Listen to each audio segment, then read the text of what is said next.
নমস্কাৰ মেট্ৰিক পৰীক্ষাৰ্থীৰ বাবে ভাল খবৰ যিসকল ছাত্ৰ-ছাত্ৰীয়ে নেকি 2024-25 বৰ্ষত মেট্ৰিক পৰীক্ষা দিব সেইসকলৰ বাবে আছে তিনিটা গুৰুত্বপূৰ্ণ খবৰ তো ছাত্ৰ-ছাত্ৰীসকল নিশ্চয় তোমালোকে জানা যে এইবাৰৰ মেট্ৰিক পৰীক্ষাটো সম্পূৰ্ণ নিউ প্যাটাৰ্ণত হ'ব সেইকাৰণে বহুত ছাত্ৰ-ছাত্ৰীয়ে কিন্তু ভয় খাই আছে এইবাৰৰ মেট্ৰিক পৰীক্ষাটো সম্পূৰ্ণ নিউ প্যাটাৰ্ণত হ'ব কিন্তু পৰীক্ষাটো একেবাৰে সহজ হ'ব বুলি মুখ্যমন্ত্ৰী হিমন্ত বিশ্ব শৰ্মাই জনাই দিছে আৰু কোৱেশ্চনবিলাক একেবাৰে ইজি আহিব এইবাৰৰ এক্সামটো কেনেকৈ ইজি হ'ব আৰু কোৱেশ্চনবিলাক ক'ৰ পৰা আহিব আজিৰ ভিডিঅ'টোৰ জৰিয়তে তোমালোকৰ লগত আলোচনা কৰিম গতিকে ভিডিঅ'টো স্কিপ নকৰাকৈ শেষলৈকে চাই থাকিবা আৰু যদি চেনেলটোত প্ৰথমবাৰ আহিছা তেন্তে চেনেলটো সাবস্ক্ৰাইব কৰি দিয়া আৰু ভিডিঅ'টোত এটা লাইক কৰি দিয়া এইবাৰৰ মেট্ৰিক পৰীক্ষাটো মুখ্যমন্ত্ৰী হিমন্ত বিশ্ব শৰ্মাই যিহেতু জনাই দিছে যে ইজি হ'ব তো কোৱেশ্চনবিলাক ক'ৰ পৰা আহিব তোমালোকক পিছত জনাইছো কিন্তু ইয়াৰ আগতে কিছুমান কথা জানি লোৱা তো ছাত্ৰ-ছাত্ৰীসকল তোমালোকে নিশ্চয় সকলোৱে জানা যে এইবাৰৰ পৰীক্ষাটো সম্পূৰ্ণ নিউ প্যাটাৰ্ণত হ'ব নিউ প্যাটাৰ্ণত হ'ব ভালেই কিন্তু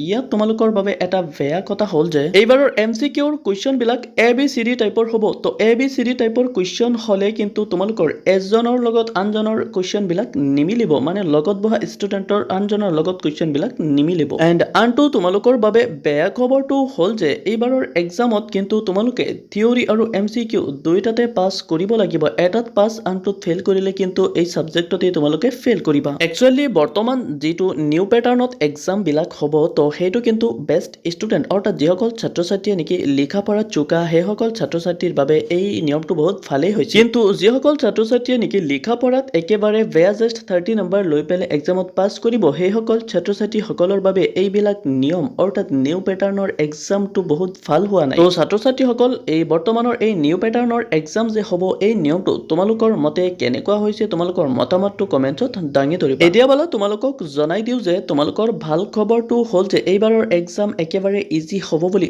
মুখ্যমন্ত্ৰী হিমন্ত বিশ্ব শৰ্মাই জনাই দিছে তো তোমালোকৰ এক্সামটো একেবাৰে ইজি হোৱাৰ কাৰণটো হ'ল যে এইবাৰৰ পৰীক্ষাত কিন্তু তোমালোকৰ 50% কোৱেশ্চন থাকিব অল্ড কোৱেশ্চনৰ পৰা অৰ্থাৎ অল্ড প্যাটাৰ্ণৰ পৰা হয় এইবাৰৰ এক্সামটো তোমালোকৰ ইজি হোৱাৰ কাৰণটো হ'ল যে প্ৰিভিয়াছ ইয়াৰৰ কোৱেশ্চন প্ৰিভিয়াছ ইয়াৰৰ বহুত কোৱেশ্চন এইবাৰৰ এক্সামত থাকিব বুলি মুখ্যমন্ত্ৰী হিমন্ত বিশ্ব শৰ্মাই নিজে ঘোষণা কৰিছে তো ছাত্ৰ-ছাত্ৰীসকল আজিৰ ভিডিঅ'টো এইখিনি আছিল তো ভিডিঅ'টো ভাল লাগিলে ভিডিঅ'টোত এটা লাইক কৰি চেনেলটো সাবস্ক্ৰাইব কৰি দিবা যাতে এনেকুৱা ধৰণৰ ইনফৰমেশন ভিডিঅ' পাই থাকা আৰু তোমালোকৰ কিবা কোৱেশ্চন থাকিলে কমেন্টত জনাই দিবা তোমালোকৰ এনসাৰ পাই যাবা